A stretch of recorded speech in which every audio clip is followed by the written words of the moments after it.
یوسف یہ خواب آپ کسی کو نہ بتانا، اپنے خاص بالخصوص اپنے بھائیوں کو نہ بتانا، کہ نہ جانے کہ بھائی آپ کے مخالفت نہ کرنا شروع کر، چونکہ شیطان جو ہے یہ انسان کا کھلا دشمن ہے۔ یہ خواب تھا، خواب وہ ہوتا ہے جس کی تعبیر ہو، خواب کا جھوٹ کا الزام نہیں لگایا جا سکتا۔ خواب کس کی طرف سے، ڈی سی ایس پی ہے یا وزیر اعظم سے طرف سے نہیں آتا، یہ اللہ کی طرف سے ہے، وہی کا 40واں حصہ ہے۔ دوسرا جی یہ خواب جو ہے یہ شیطانی خواب ہوتا ہے، شیطان کا وہ خواب نہیں ہوتا۔ یہ بھی آپ کو عرض کرتا چلوں ساتھ کہ جیسے کہ کچھ علماء بھی ایسے کہہ دیتے ہیں، جو نہیں بات کہنے والی وہ بھی کہہ دیتے ہیں شیطان کی جو طرف سے جو آتا ہے اسے خواب نہیں کہتے، اسے امزاد کہتے ہیں۔ اسے کیا کہتے ہیں؟ امزاد کہتے ہیں۔ امزاد کسے کہتے ہیں؟ وسوسہ انداز، وسوسہ فی صدور الناس من الجنۃ والناس، جو وسوسے ڈالنے والا چاہے جن کی شکل میں ہو چاہے انسانوں کی شکل میں، وہی شیطان ہے۔ تو وہ ان کے جو بھائی اس کی ایسا نہ کریں کہ شیطان آپ کا انسان کا کھلا دشمن ہے، تو بھائی آپ کے سارے جتنے بھی وہ مخالف نہ ہوتے ہیں۔ میں نے یہ جو خواب اس کی تعبیر حضرت یعقوب علیہ السلام پہلے سے فرما دی، اس سے پتہ چلا نبی پہلے سے جانتے تھے۔ یہ حضرت یوسف علیہ السلام حضرت ابراہیم خلیل اللہ علیہ السلام کے کیا لگتے تھے بھائی؟ یہ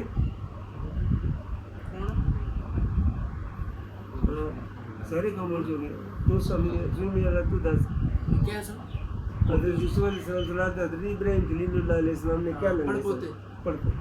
پوتے نے بیٹا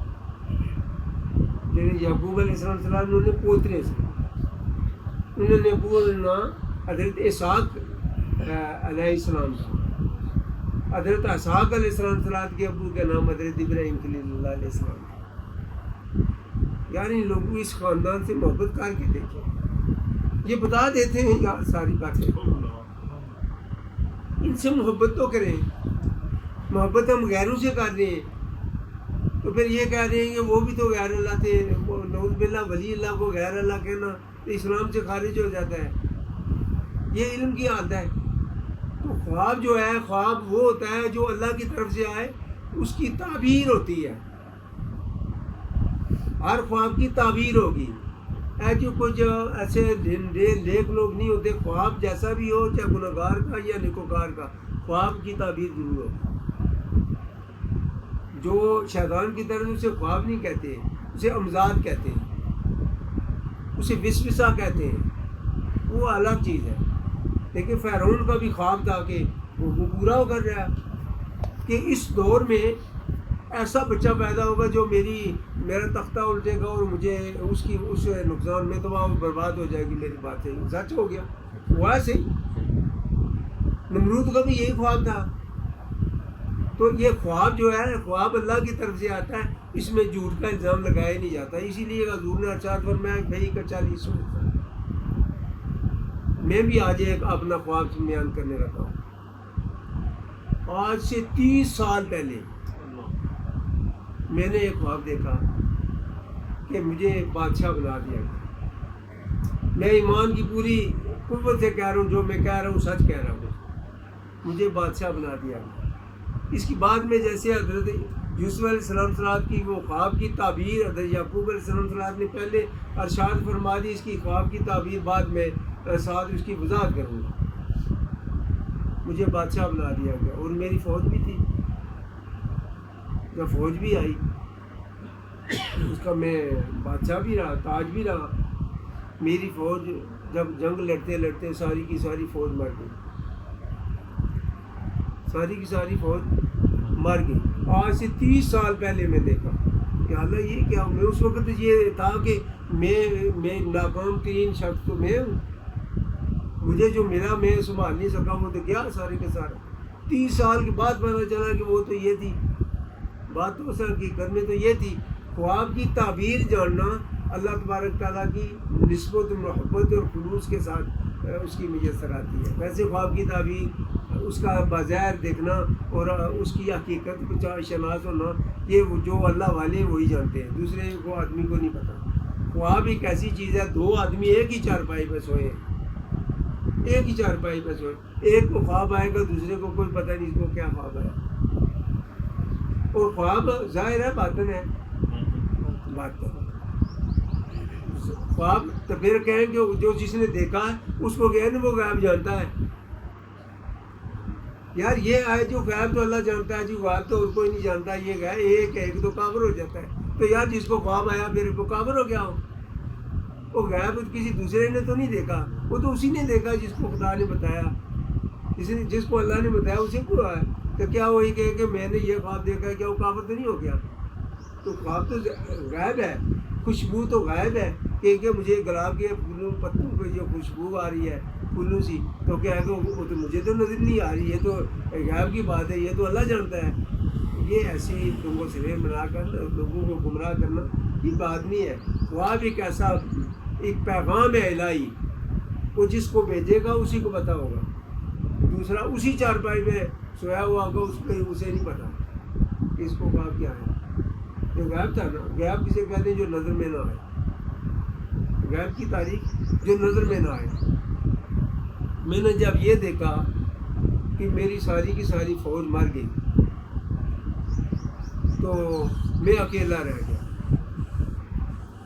اس وقت تو مجھے یہ تکلیف تھی کہ میں اکیلا کیسے رہ گیا ہوں، میرے بات ایسے کیوں ہوئی، یہ میری فوج بھی چلی گئی، میرا ساری بادشاہی بھی چلی گئی، یہ ہوا وہ ہوا. 30 سال کے بعد مجھے پتا چلا کہ اس کی خواب کی تعبیر نہیں ہوتی.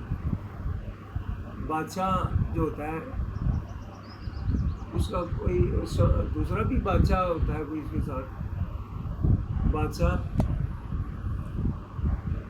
آگے ایک ہوتا ہے. جب میں بادشاہ بنایا گیا تو سارے کے سارے میرے بھائی میری مخالفت کرنا شروع کر دیا. جیسے کہ حضرت یوسف علیہ السلام صلاح کے سب سے پہلے بھائیوں نے مخالفت شروع کی، قتل تک بھی، پھر کنویں میں پھینکنا. ایسے ہوا مجھے بھی بھائی سارے چھوڑ دی، میں 7 بھائیوں کا چھوٹا ویر تھا، بڑا لاڈلا، مجھے بھائیوں نے چھوڑ دیا. جب یہ خواب آیا تو تعبیر اس کی یہ شروع ہوئی، مجھے بھی بھائیوں نے چھوڑ دیا، رشتہ دار عزیز اقربا نے بھی چھوڑ دیا، پھر گویا کہ قوم والوں نے بھی چھوڑ دیا، پھر گویا کہ گھر والے بھی مجھے یہ جانتے سب سارا قصور تھا تو نہیں. میں نے کہا باقی میں اکیلا، جیسے بادشاہ اکیلا رہتا ہے، یہ جو کسی کو خواب آیا نا، اگر میں بادشاہ بن کے ان سمجھنے کی ساری فیملی آپ کو چھوڑ جائے، آپ کے لیے رہ جائیں گے. تو جو فوج تھی میری وہ کیا تھی؟ فوج میری خواہشات تھی، وہ دل کے ارمان تھے. میں جو میرے دل میں خواہشات تھی نا وہ ساری فوج تھی، وہ ساری کی ساری مری تو اکیلا رہ گیا. جو خواہشات میری ساری مٹ گئی تو میں اکیلا رہ گیا. جب میں اکیلا جنگ لڑنے لگا تو میں نے فتح پا لی. جب میں نے، یہ میرا خواب تھا، میں اکیلا جب تلوار لی محمد رسول اللہ کی شریعت کی تلوار لی تو میں اکیلا جنگ لڑتا رہا تو میں نے فتح پا لی. یا اللہ جو فوج تھی اس وقت تو فوج ساری کی ساری ماری کی تو میں اکیلا رہ گیا. جب میں نے اپنے اس پیارے نبی صلی اللہ علیہ وسلم کی شریعت کی تلوار اٹھائی تو میں خود ہی جنگ لڑنا شروع کیا تو میں نے فتح پا لی. جب میں اکیلا رہ گیا، فوج کیا تھی؟ ہماری زندگی کی ارمان، تمنا، خواہشات، وہ خواہشات تھی ساری کی ساری مٹ گئی تو ایک ہی رہ گیا. تو کیا؟ وہ میرے آقا حضور کی شریعت کی تلوار میرے ہاتھ میں آ گئی. اس سے میں نے کیا کیا کہ کفر کاٹ ڈالا. جب کفر کاٹ ڈالا تو مجھے پتا چلا کہ یہ تو ساری کے سارے یہی تو میرا دشمن تھے. یہ وہ کیا تھی؟ دنیا کی محبت، خواہشات، دنیا کی دولت. جب مٹ گئی تو مجھے سکون آیا. میرے پیارے نبی نے مجھے شریعت کی تلوار دی کفر کاٹنے کے لیے. تو مجھے ایک اپنے اللہ تبارک تعالیٰ نے خاص فضل سے مجھے یہ ایک ڈیوٹی لگا دی کہ جو میں خواب 30 سال پہلے دیکھا وہ اس کی تعبیر بعد میں شروع. اور کما حقو جو میں ایمان کی پوری قوت سے کہہ رہا ہوں، میں نے یہی دیکھا. تو جیسے میں نے خواب دیکھا تو میرے ساتھ یہی ہونے لگا، تو سارے کے سارے چھوڑ کے لگے. جیسے کہتے یوسف علیہ السلام کو سب چھوڑ، نہ ماں نہیں، نہ باپ، نہ بھائی، نہ کوئی رشتہ دار، نہ کوئی ہمدرد رہا، دشمن ہی دشمن. یعنی دنیا ہی روحانیت کی دشمن ہے. دنیا سے جب بھی پیار کریں گے تو ذلیل و خوار ہوتے جائیں، کشتی ڈوب جائے گی، سمندر کی تہہ میں چلی جائے گی. جب دنیا سے پاک رہیں گے، دنیا کی خواہشات سے دور ہو جائیں گے، آپ کی کشتی پورے سمندر پہ سار کرے گی، پورے سمندر پہ راج کرے گی. کشتی کے پانی اندر چلا گیا تو وہ کشتی ڈوب جائے گی. یہ ایک میں کما حق و ایمان کی پوری قوت سے کہہ رہا ہوں کہ دنیا کی محبت کریں. آپ کی رائے تک بھی وجود ہے، میں اندر موجود ہے. پانی تھوڑا تھوڑا کشتی میں آتا جائے گا، ایک وقت ہے کشتی ڈوب جائے گا. اس سے بچ کر رہنا، دنیا کی محبت سے بچ کر رہنا. اگر مالدار بنے، دنیا دار نہ بنے. دنیا دار ایک ایسا، دنیا دار میاں صاحب نے ہے دنیا دار کمینہ. ایک کمینہ آدمی ہوتا ہے جو دنیا دار ہے، دنیا سے محبت کرنے والے کو کمینہ کہا گیا. کٹیا پن والا. مالدار بن جائے، اس سے تھوڑی بہتر مالدار بن جائے. تو جو اللہ والے بن جاتے ہیں وہ نہ مالدار ہوتے ہیں نہ دنیا دار ہوتے ہیں. اس سے ایک ہی بات ہوتی ہے، سوائے اللہ کے کسی سے محبت نہیں وہ کریں گے. اگر محبت کریں گے تو اللہ کی رضا کے لیے، نفرت کریں گے تو اللہ کی رضا کے لیے.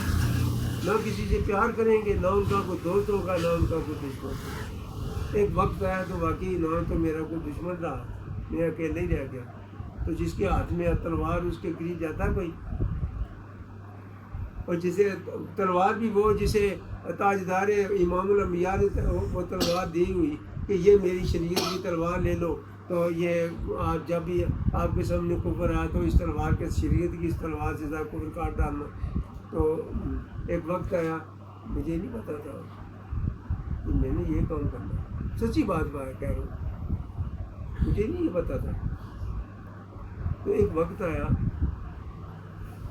تو بار بار مجھے مدینے کی حاضری نصیب ہوتی رہی، ظاہری اور باطنی بھی، ظاہری بھی اور باطنی بھی. 5 دفعہ ویسے آج عمرے کے لیے گیا، وہ تو ظاہری ہوئی. اس کے بعد باطنی بھی ہوئی. ایک بار اگر پھٹ گیا تو کئی بار ہر روز روزہ رسول پہ جایا جاتا ہے. جتنا عرصہ ہو رہے ہیں 40 نمازیں ادا کرنے تک، کئی ہر مسجد نبی میں جب بھی کوئی جائے تو زیارت ہوتی ہے. مگر ایک تو یہ ظاہری زیارت ہے، باطنی ہوئی ہے. وہی کیسے؟ جب دنیا کی محبت سے نجات ملے. آج میں دیکھ رہا ہوں سب کچھ موجود، اولیے ہمارا جسم سارا کچھ موجود ہوتے ہیں. دنیا کی چھوٹی چھوٹی لالچ کی وجہ سے چاہے تو بات کرنے میں تھوڑی آگے پیچھے کر دیں، چھوٹی چھوٹی بات. یا یہ وہ کائنات کا مالک آپ کو اتنا بھی نہیں پتا، وہ تو آپ کے اندر بیٹھا ہے. پر ایک ہی بات کو لے لیں کہ اللہ کو حاضر ناظر جان لیں. تو کیا پولیس والی کو کیا ضرورت ہے؟ عدلیہ انتظامیہ کی کیا ضرورت ہے؟ کسی اور کی کیا ضرورت ہے؟ امن باز رکھیں تو ایسے ہے. یہ اسی لیے اللہ تبارک تعالیٰ نے کیٹاگریاں رکھی ہیں تمام قرآن کی. یہ اللہ کی مرضی سے ہی ہے کہ آپ اور باطن کی پہچان ہو، اسے عزت اور ذلت کی رسوائی کی یہ پہچان دسو کس راستے میں درد ہی درکارن ہوتا جو اس پاسوں مڑیا، اس سے شان بتایا جو اس پاس سے اڑیا. جو اللہ کے رسول کی طرف ہے. فرعون کو بھی اللہ ہی نے پیدا کیا، موسیٰ علیہ السلام کو بھی اللہ ہی نے پیدا کیا. مگر اللہ نے حق اور باطن کو عزت اور ذلت دونوں، جو اس سے مڑا اسے ذلت ملی، جو اللہ تبارک تعالیٰ اور اللہ کے پیغام سنانے کے لیے آئے ان کو عزت ملی. یہ ان کی شان کو بلند کرنے کے لیے اللہ تبارک تعالیٰ نے یہ دونوں دکھا دی کہ کس طرف کو جاتا ہے. بتا دیا ہے کہ اس طرف جائے گا. اس کی شان عزت میرے ہاتھ میں ہے، عزت اور ذلت میں کا مالک میں ہوں. میں اسے عزت دوں گا. جو میری قانون کی خلاف ورزی کرے گا اور میرے نبیوں کی توہین کرے گا اسے میں ذلت اور رسوائی کے علاوہ اسے کچھ حاصل نہیں ہوگا، نہ اس دنیا میں نہ قیامت میں اسے کچھ حاصل نہیں ہوگا.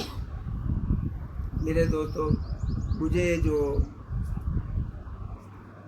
81 سال عمر 82 سال عمر پورے ہونے تک مجھے جو تجربہ ہوا ہے وہ یہی ہے کہ سب سے بڑا دشمن دنیا کی محبت، سب سے بڑا دشمن دنیا کی محبت. اگر اس سے بار جب بھی میں نماز پڑھتا ہوں تو یہی میں دعا کرتا ہوں، یا پاک پروردگار اس محبت سے مجھے دور، اے کائنات کے مالک، میرے یہی التجا ہے کہ دنیا کی محبت سے مجھے نجات دے.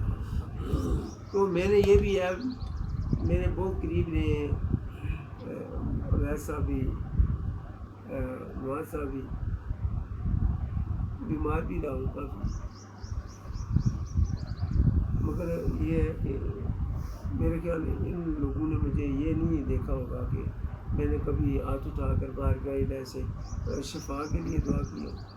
یا اللہ مجھے بڑی تکلیف ہے، آگے پتہ نہیں کیا ہوگا تو کیا نہیں ہوگا، مگر آپ نے کبھی یہ نہیں سنا ہوگا کہ میں نے شفا کے لیے دعا کی ہو. گناہ کوئی نہیں ہے، مگر یہ بات ہے کہ جس اللہ تو راضی، اگر اس بات پر راضی ہے تو میں بھی راضی. اس لیے اللہ تبارک تعالیٰ نے کچھ لوگوں کے لیے یا ایھا الناس ہو، اے لوگو، لوگ ہی ہونے یا ایھا الذین آمنوا، اے ایمان رکھنے والا. کچھ لوگوں کے لیے کہا کہ من عبادہ ہی، میرے بندہ، تو اس کے بندے اسی کی رضا کر رہیں گے. نہ وہ مالدار رہیں گے نہ دنیا دار رہیں گے، وہ صرف اللہ کی رضا پر رہیں گے، چاہے ان کو کچھ بھی ہو. بے شمار مساجد میں ایک واقعہ عرض کرتا ہے چلوں. ایک آدمی سویا رہا، اس کی صبح کی نماز قضا ہو گئی. جب مسجد میں گیا، بارگاہ الہی میں سر زمین پر لٹایا، انجوب آ کر اس نے پروردگار کے فریاد کی، یا اللہ میری نماز تو، یا اللہ میرا یہ وقت دوبارہ نہ کبھی آئے. رو رو کر بارگاہ الہی سے معافی مانگنے لگا. اللہ نے اس کی ایک نماز کے بدلے 70 نماز کا ثواب عطا کر دیا. اللہ کو سامنے جب اس کی محبت میں، اس کے خوف سے، ایمان کی حرارت سے جب کوئی روتا ہے تو ایک آنسو بھی میلوں کے ساتھ ہے تو دوزخ کی آگ ٹھنڈی کر دیتا ہے. دوسرے دن شیطان گیا کہ اللہ کیا نماز ٹائم ہو گیا اور تو نماز آگے آگے بتی بھی لگائی. جب بھی میں نے دیکھا شیطان کی وار نیکوکار بن کر آتا ہے تو گمراہ کرتا ہے. لالا اٹھو نماز میں ٹائم ہو گیا، بتی بالی لالا مسجد آ گیا تو انہوں نے کہا کہ آئے نا آپ بھی نماز پڑھیں. لگا نہیں میں ہے کون ہے؟ ایسا کیا ابلیس؟ کہتے ایک ابلیس نیکی نہیں کمے ہوئے جاتا اس طرح کس طرح ہے. ایک ہے کل تو جڑا ٹائم مار کے رونا سے 70 نماز کا سواب مل جائے تو یہ آج پھر 70 نماز کا سواب نہ مل جائے. اس لیے میں نے بتی خود جلا کر تو جھکا کر خود لے آیا ہوں. ندامت سے اپنے چہرے کو داغے رکھے، باہروں دسن میل کچالے، اندروں آب حیاتی اوٹ سکے ترے آیا من جان ندی بجلا. یعنی یہ ایک انہوں نے ایک اپنے انداز سے قرآن کریم کا ترجمہ کیا. انداز ان کا کہ اس خوف کے مارے جو ایسے جیسے خوف زیادہ ہوتا ہے اس کے مارے کہ وہ میں نے کہا کہ آج یہ دوبارہ یہ روئے گا تو کل ایک نماز کے بدلے 70 نمازوں کا ثواب لے لیا، آج پھر لینے کا. تو میں نے پہلے ہی اللہ اٹھو نماز پڑھا. یہی ایک نیا عمل شروع کر رکھا ہے. حضور کے زمانے میں کوئی مسجد کا احترام یہ تھا جو دیواروں کو پکڑ کر مسجد میں آتے، وہاں صفے وغیرہ نہ بچھائے جاتے تھے. تو شیطان نے یہ تو دیکھ لینا، میں جو کہہ رہا ہوں دیکھ لینا، چھوڑے عرصے بعد ایسے ہی ہونا شروع ہو جائے گا کہ کرسیاں لگا دیں جی، میں نیکی کا کام ہے جی، صدقہ جاریہ ہے جی، صدقہ جاریہ ہے، نیکی کا کام ہے، یہ کرسیاں لگا دیں، جو بندے بیزار ہیں جیسے تو وہ کرسی پہ نماز پڑھ لیں۔ نماز کے فرض کا ان کو پتہ ہو، مولوی صاحب اگر اندھے نہ ہوں، ان کو نظر آئے تو آکے سٹ ڈاؤن، نیچے اترو، یہ کیا کر رہے ہو؟ 4 فرض ہیں نماز کے۔ کتنے فرض ہوتے ہیں؟ 4۔ تکبیر اللہ، قیام، رکوع اور سجدہ، یہ 4 فرض ہیں۔ کرسی پہ بیٹھے ایک بھی فرض پورا نہیں ہوتا۔ اس سے نیکی نہ کرو، نیکی نے صلی اللہ نے راج نے قرض کو کرسیاں لا دیں مسجد سے۔ ایک وقت آئے گا صبح لگا دیں گے مسجد میں تو تاکہ نماز سے محروم ہو جائے۔ نیک بنے، ہمیں نیک آدمی ہیں جی، چلو ہمیں لوگوں کی ایسے بھی ایسا مدد کرنے رہنے تو چلو مسجد میں نمازیاں نہیں ایسا خدمت کرنے والے، کرسیاں لا دی۔ ایسے ایسے خوبصورت گبرو میرے سامنے آ کے، ایسے ایسے خوبصورت گبرو دیکھا 4 بھائی جن کی منہ سے میں بڑا ہوں، وہ کرسیوں پہ بیٹھے نماز پڑھتے، نماز میں کرسی پہ بیٹھے قیام ہوگا اور رکوع ہوگا، سجدہ تو پیشانی کو زمین پہ لگانے سے ہوگا، پہلے ناک لگائیں پھر پیشانی لگائیں، وہ ہوگی؟ اگر وہ نہیں ہوگی تو نیک ہونا جی ایسا اللہ نہیں ضرورت ہے، اور کرسیاں لگا۔ شیطان جب بھی وار کرے گا یہ کرے گا، نیک بن کر جائے گا۔ ہم جی ایسے ہے، جیسے نمرود کے پاس گیا لوٹھی کے بعد، نمرود نے کہا کہ میں تو بڑی پریشان میں ہوں، بڑا پریشان ہوں۔ کیا کہ میلوں کے ساتھ ہے، میں نے یہ آگ کو جلایا تو وہ تو نزدیک ہی نہیں جانے دیتی۔ تو حضرت ابراہیم علیہ السلام کو اس آگ میں ڈالے کون؟ جو جالنے والا جا کے لیے جائے وہ بھی جل جائے گا، کون جائے گا؟ ٹھیک ہے، نیک بنیا تھا گیا، سوچی ٹبڑی بڈھا کہ گیا میں سے حل کر دینا جی، پہلی مشکل ہے تو میں سے نہیں حل کر دینا، کہ پینگ بنائے تو اسے جب دھکا دیں گے تو رسہ جل جائے گا تو ابراہیم گر جائے گا، پیچھے سے رسہ چھوڑ دینا، مسئلہ حل کر کے بابا یہ جو بابے نے جڑے شریعت نیک بن گئے، ایسا نہ کرو شریعت کا قانون کبھی اس پہ وجود پہ میں ایسے کریں غالب رکھیں کہ کسی دوسرے کی بات نہ سنیں۔ یہ ان کی نیکوکاری کے جو ہتھ کنڈے ہیں نا، ان سے باز رہنا۔ یا آپ بتائیں کہ کرسی پہ بیٹھے کیا قیام ہوگا، رکوع ہوگا، ایسے ایسے یہ دیکھو، اگر میں آ رہی ہوں ان کو لڑائی ہو تو ایک تھپڑ اس کا میں برداشت نہیں کرتے، جو کرسی پہ بیٹھا میرے سامنے، ان کی ماں مجھ سے چھوٹی ہے، وہ بوڑھا بنا ہوا کر وہاں بیٹھا، کرسیاں لگا دی، چلو جی اللہ کی رضا ہوتا ہے۔ ایسے شیطان کے ہاتھ کنڈوں سے بچیں۔ ایسے حضرت یعقوب علیہ السلام نے کہا کہ اے یوسف، شیطان جو ہے یہ انسان کا کھلا دشمن ہے۔ یہ 12 سورہ یوسف آیت نمبر 2 اور 3، 2 اور 3 وہ پڑھ لیں یہاں پر۔ تو یہ نیک بن کر جائے گا تو نیکی کے راستے میں رکاوٹ بنے گا۔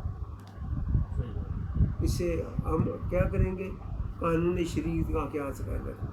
یہ جو جی یہ معرفت کی باتیں ہیں، معرفت کی باتیں، یہ جو ان کی باتیں ہیں تو معرفت کی باتیں چھوڑیں، معرفت کو تو سب باتوں کو پہلے شریعت کو پکڑے، اس کے بعد معرفت بھی آپ کے پیچھے، حقیقت بھی آپ کے پیچھے، پھر سب کچھ آپ کو ملے گا۔